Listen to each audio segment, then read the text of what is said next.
Hello, beautiful, and welcome to the Come to Your Senses podcast. I'm your host, award-winning certified feminine embodiment coach, licensed esthetician, and enthusiastic foster dog mama to animals across the land, Mary Lofgren.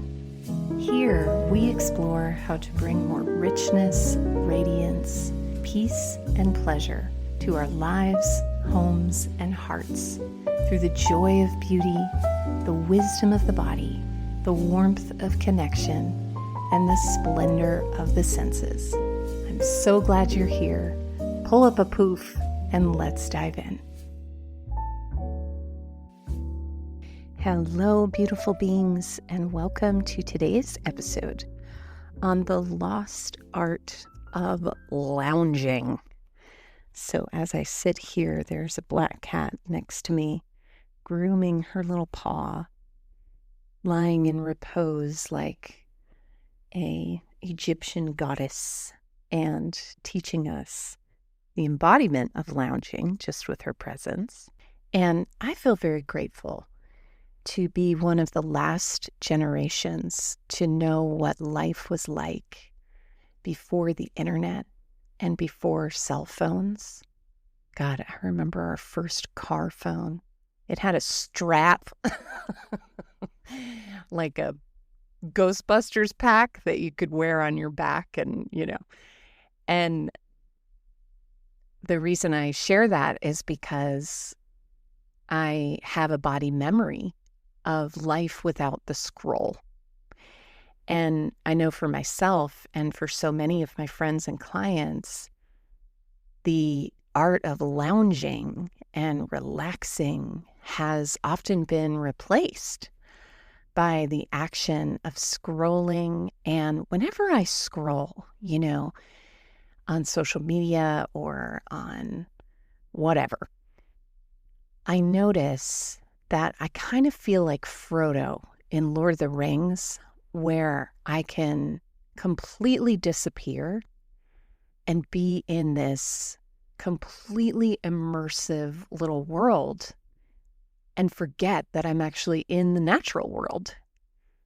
And so today we are going to talk about how to use your senses and how to use your body and how to use your time to restore a state of relaxed presence to your days, and where your body can remember not just the ever-present wind-up of the day and then the confusion of not knowing how to settle at night that comes from constantly being exposed to a barrage of information and blue light, but can relax like a cat on a chaise into the curves of lounging. And so recently I went on a trip to the Northwest to visit with some friends of 25 years to celebrate one of our friends' 50th birthday and to really celebrate our collective silver anniversary. And we did a lot of lounging. Often on trips, there can be a lot of adventures, going for long hikes, going to see sights, but really we just hung out at each other's homes. Well, I don't live there, but the various friends' homes who are in the area, and spent time with their kiddos and had coffee together, and we cooked meals together, and we laughed and we played Nintendo, and oh my God, it was just so nourishing. And one of the things I noticed was that when I lounge, what really brings me into a state of sacred lounging is creativity.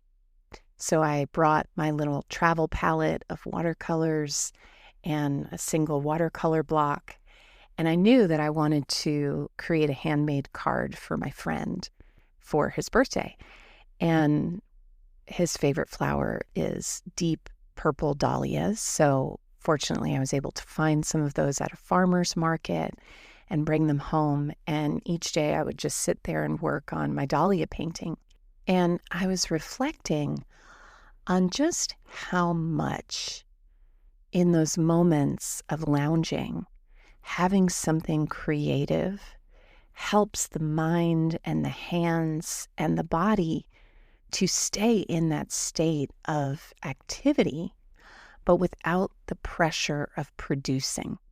Especially if you have a nervous system like mine that leans more in the direction of what's called dorsal vagal, which is when our parasympathetic nervous system actually goes into a stress and threat response. So, fight or flight is this heightened activation in the sympathetic nervous system. Normal, kind of healthy use of the sympathetic nervous system is what we use to get out of bed in the morning, sometimes to engage with one another. It's the ability to get things done, to flow through our day, to take action. And then our parasympathetic nervous system is what winds us down at night, the rest and digest system. But if you have a history of trauma and where your fight or flight impulses were either shut down or not available, for example, let's say you grew up in a difficult home environment, you can't necessarily run and leave your caregivers. You also can't necessarily fight back against your caregivers because that would be a threat to your safety as well. And so your system might go into this state of dorsal vagal, which is the freeze response, the fawn response, where we might play along or, do something. I just experienced my sweet little fawn this weekend when I was at a workshop, and I went a little bit beyond my boundaries and, went into some pleasing. Like that would be a micro example of a fawn response. And what does this have to do with lounging? Well, for someone like myself, whose body easily reverts to freeze, fawn, and dissociation, stillness can feel like freeze. And so in order for me to relax, it really helps me to have something creative in my hands. Similarly, here in the sanctuary, which is our online global practice community and Come to Your Senses, we have a weekly presence gathering. And within that gathering, it's 30 minutes to refill your cup and refresh your spirit. We do presence practices that include movement of the body and music and writing and journaling and sometimes beauty rituals. And sometimes we even have a craft spa. So this weekly gathering is called the Sanctuary Spa for the body, beauty, spirit, and soul. And, around the solstice time, we'll do this really simple craft of making solstice lanterns. And around the Halloween Samhain time, we'll make intuition stones and, crafts, man. I mean, at all of my retreats, we do some sort of craft. And at the Yule retreat, winter solstice,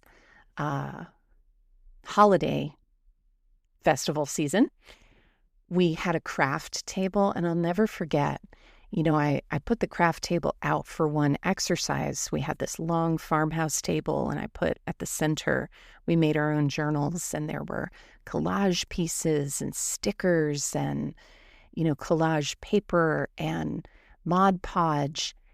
And you could not tear the women away.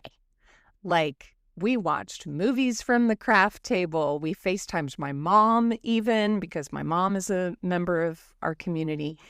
And it was like people were just glued to the craft table because it activates this part of our inner child and gives us a way to pass the time that is playful.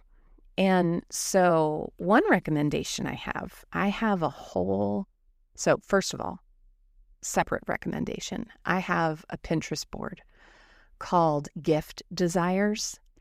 And on that Pinterest board is all the things that I collect throughout the year that I'm like, oh God, I would love that. not necessarily something I might purchase for myself or, spend income on, but something that I would just love to receive as a gift. And I update it all year long so that at the holidays and at my birthday, I can send it to my family members and my friends who want to give me a gift. And it's just so satisfying. Anyway, on that board, I have all these craft kits that I found on Etsy.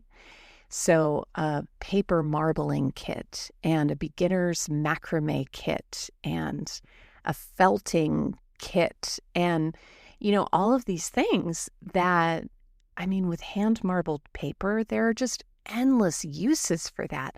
Sometimes I'll even make my to-do list on gorgeous paper just as a gesture of these are sacred tasks that I am performing in order to connect with my dharma, with my purpose, my higher purpose. And they deserve, as my friend Suzi Banks Baum would say in our episode on imperfect creativity as a daily spiritual practice, which will pop in the show notes, a nest for your holy knowing. So Suzi makes these extraordinary, exquisite, handmade books with plant dyes and beeswax that she saves throughout the year from candle nubbins. And oh my God, it is just so extravagantly beautiful. And she uses these journals to write in because how many of us can relate to getting a beautiful journal and it's like, oh, it's too pretty to write in. I don't want to mess it up. But this is a nest for your holy knowing. And anyway, that's a little bit off topic, but creativity is a way to, especially for the feminine nervous system and the feminine-oriented nervous system. So whether you are a cisgendered woman or you are a gender variant person who feels at home and identifies with feminine energy as being a native energy to you, you are someone who finds regulation not through detaching from life, through stillness, through solitude, but by merging with life through your senses. And it's probably a reason you might be attracted to this podcast. And so, big vote for creativity. That's all I'm saying. Get yourself on Etsy, get yourself a kit, get yourself lounging. Our next gem is real simple, and rather than something to do, this gem is rooted in something to let go of, which is just turn off the devices. One of my most sacred pleasure practices is the bold and brave act to turn my devices off, or, if you need to have them on, airplane mode, whatever. Put it in a box somewhere to separate myself intentionally from my devices and to see what happens. Initially, there's a period of withdrawal where my system and my dopamine stores aren't sure what to do or where to go. But eventually, new ideas and new neural pathways come in and new level of enjoyment at life's mundane tasks. I don't think that we have any idea how much the siren of our phones, I love the archetype of the siren being this sea goddess who calls seductively to sailors and then pulls them down to their death in the sea. That's, I would say, the patriarchal interpretation of the siren. But, our phones and devices, it's like they have this invisible pull on our energy and attention. And there's something about turning them off.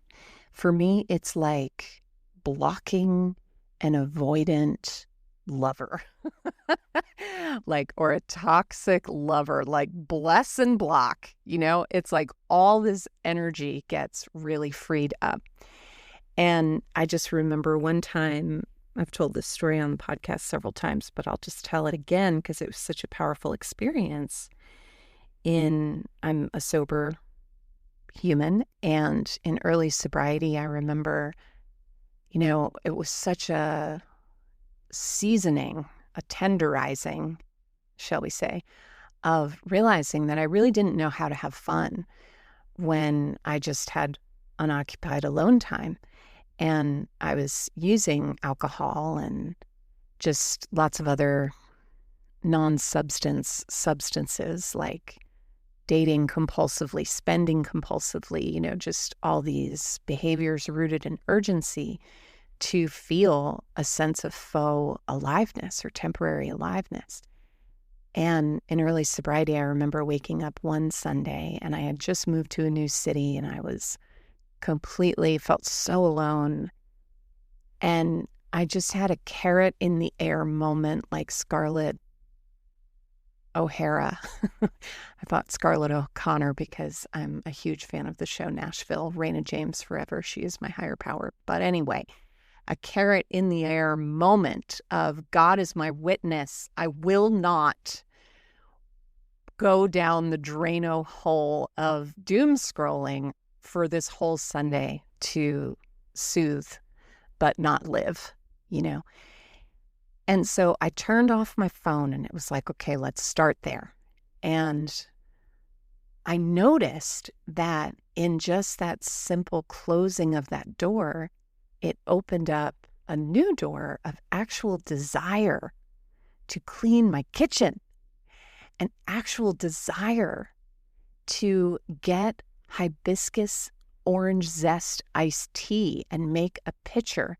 And even to this day, in the sanctuary, we have this little 5-minute video of how to make yourself a summer hibiscus mocktail refresher, which was inspired by that experience. And all sorts of things happened that day. And I actually wrote a blog post about it at the time called The Most Potent Magic I've Ever Encountered, which simply starts by closing the door to distraction. And as W.B. Yeats would say, the world is full of magic, patiently waiting for our senses to grow sharper. And the final gem on the lost art of lounging is inspired by a dog sit that I did recently for a sweet golden retriever that was like a marshmallow with angel wings wrapped in fur. And I was staying at this beautiful home here in Northern California and just watching the house and watching the pup while the owners and their family were away. And I just was so excited about it because this house just had this, not just gorgeousness in its decor and its architecture. I mean, there was beautiful taste throughout the home, but there was just this energy of sweet serenity throughout the home. And I thought to myself, I need a loungewear upgrade so that I can truly settle in to the energy of this house while I'm there. And I went to TJ's and I picked up a really elegant, soft, delicious lounge set, like this little pair of shorts and a little top and a robe, like it's not really a robe, it's more like a duster cardigan. And man, did that make a difference. And just this morning, I came downstairs. I do a guided meditation with a community on Zoom in the mornings. And I put on these really cute little joggers. And I have this little slip that I've had for like 2 decades that is just really durable, lasting. It's actually a Victoria's Secret item, which I don't really like supporting that company, but it has stood the test. And my, creamy duster cardigan, and I just felt like chic on wheels. And it just makes such a difference to my self-image, to how I perceive the day when I don't feel ragged and busted. When I look in the mirror while I'm brushing my teeth and I enter my meditation differently and I felt inspired to dress with more elegance for my day, even though it's just me and the black cat at home today working. And so loungewear upgrade, my friends. Ripple upon ripple of pleasure and relaxation awaits you with just a single refinement to this area of your wardrobe. And that, my friends, brings today's charms and gems to a close. If you enjoyed this episode, I would be so honored to hear about it in a review on Apple Podcasts, a comment on Spotify, or a 5-star follow wherever you get your podcasts. And I try to, whenever there's a new review, read it on the air in gratitude for you and share your name. So if you would like to have your name read on the air in a little love note, verbal love note of appreciation, head to Apple Podcasts or just go to marylofgren.com/review, where there's a 30-second video on how you can do it. And I wish you a beautiful week full of lounging and lusciousness, and I will see you in our next episode. For more gems on how to celebrate life through the richness of your senses, head to marylofgren.com. There you'll find an abundant library of free gems and resources. You can check out my award-winning coaching programs or flirt with stepping through the garden gates of the sanctuary community. Come and learn how to make beauty, presence, and everyday luxury a lifestyle at marylofgren.com.